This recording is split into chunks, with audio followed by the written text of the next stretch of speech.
All right, so you think you look at that again? Look, is everything look in order regarding our contract and the 15-year agreement and assigning the non-disclosure? That's all for the legal stuff, right? Yeah.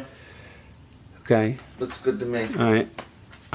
If you're lawyers, if there's anything else, just they notify my lawyers. I'll take care of it. But I think, and you signed the release, correct, for the appearance? Okay. Mm-hmm. Okay. Okay. So we'll begin, and we'll be informal here about it. I am honored and privileged, and just really super excited. Oh, super excited! I sound like a little kid.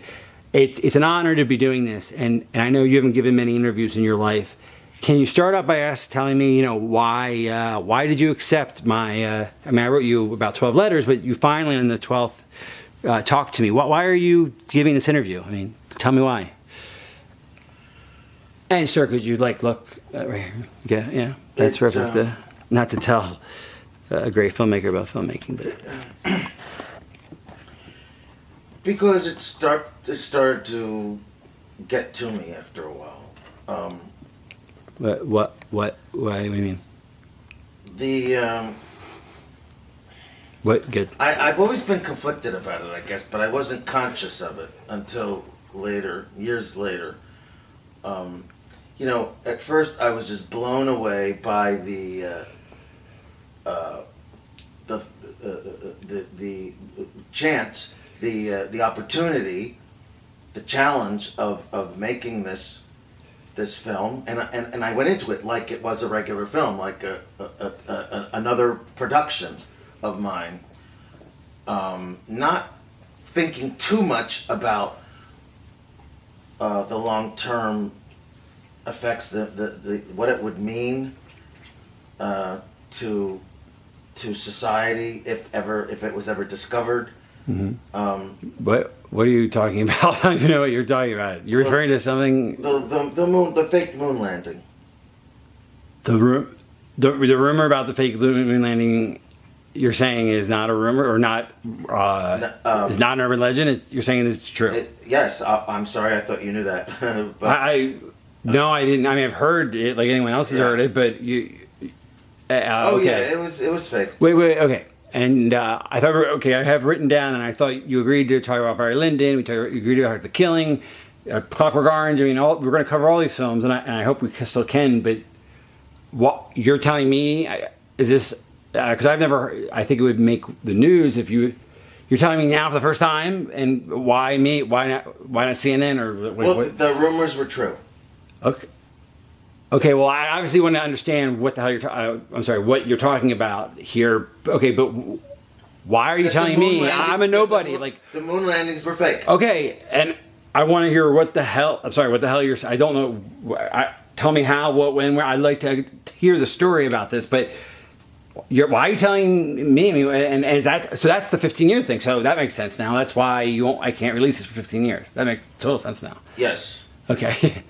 Because you have a super big secret that you're basically using me to conceal and then release like a time bomb. And my upcoming film, Eyes Wide Shut, is all about secrecy.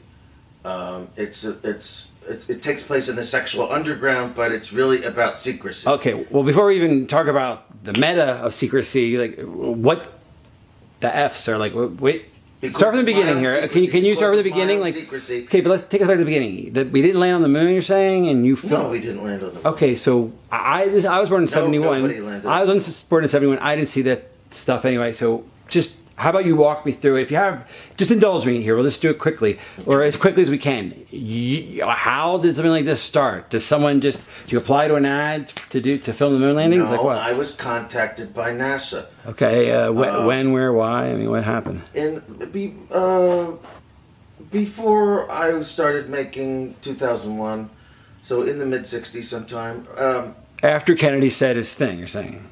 Well, considerably after then, yeah. And they had seen Dr. Strangelove, and I had originally requested use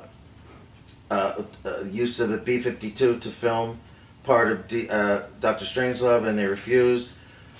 But they were very impressed by the final. Great film. Great film. It's one of my personal favorites. Yes, they were very impressed by the look of it. They wouldn't let you use a B-52 that you asked for, right? You asked No, to they do would it. not. Why not? I mean, well then, so you have on Rocky. Was it Rocky? It's just force of habit. I think they're just very secretive. Okay, and Keeping in with the theme of. But yeah, even though they denied you there, you're saying, well, what? So when you're doing 2001, obviously that's the space movie. So you're saying when you're doing the space movie, they contacted you then? I mean, obviously there was a relationship between that? Yes, that's right. Okay, so what happened? And they were planning this fake moon landing. They wanted. But why did they have to fake it? Why? Because it is impossible to get to the moon. If you ask any scientist, we couldn't do it. Okay. There's the Van Allen belt, which is it's impossible to get past. Okay. If you think of our space program and how many trips we have made since the alleged moon landing, right? They stopped in 1972. What sense does that even make? That if we went there, 3 or 4 times between 69 and 72, and haven't gone since, nor has anyone else, not even the Russians. It's a little bit of a stretch of the imagination to think that we did. Why would we not go? Or no other country. Because it's impossible to go. The furthest anyone has ever been off this planet is about 400 miles. Wow. The moon is several hundred. It's a quarter million. Yes, miles away. It's just not possible. It wasn't possible in 1969, and it's not possible now. Oh, okay, so tell me a story. This is where you're going to tell the story of Nixon and his men coming to you and saying, Stanley, we tried our best, but Gus just died on the we can't get those boys up there safely. You got to help us. You said no, and they kept pleading about that. Patriotism, Russia, the boys.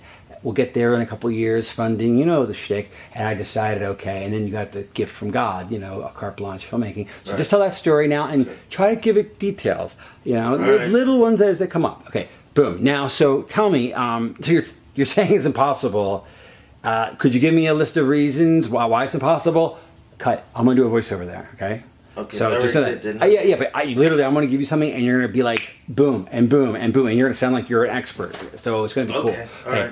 So how about say this? I'll give you want a list? I'll give you a list. Number 1, and then I'll cut. So could you give me okay? You say we can't go to the moon. Can you tell me the reasons why?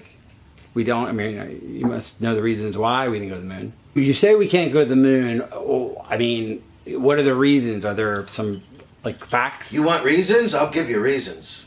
Yeah, how much time do you have? Okay, just begin then. Start. Cut. Okay. All right. So you're right. That sounds like okay. Let's just say for argument's sake, those reasons actually sound quite compelling for us. Not only not having gone to the moon, but probably not even getting there anytime soon. But forget that for a second. What happened? Who approached you? Who was behind it? And what did they do to get? Did you say yes right away? Nixon what himself. happened? Well, I had actually. Talked a little bit to LBJ before, but it was mainly Nixon. He had just become president. He was elected in late 68, 69. He took office, and it's no secret that NASA always wanted to fulfill this Kennedy prophecy that we would get to the moon by the end of the decade. Well, time was running out. It was 1969, and but you met Nixon in 68-ish, and he said, we have a problem, Stanley. We can't get those boys up there. Tell me that story. Right. Okay, try again. So you met with Nixon? There was a, if you might remember, there was a launch pad accident in 67, which killed... Tom, you're going to tell me a story. So Nixon sat me down in the Oval Office, and he says to me, that boy just died on the thing. This is how I want you... Then we're going to Neil. We're going to Neil. Yeah. When we go to Neil, you're telling me through Neil. This is our new template. It's going to be helpful to you. It's going to be helpful to you. So you're telling me the story through, and it's going to come to you like that. So Nixon sat me down and he said, "It's impossible, Stanley, to get to the moon. It's impossible." And now this boy Gus just died. You don't want me to mention this? The accident. Yeah. Okay. And he said, Stanley, that boy Gus, he died of a fiery death. You know, Yes. Do you know what that would do to my approval ratings if those boys died in space? I mean, think about it, Stanley.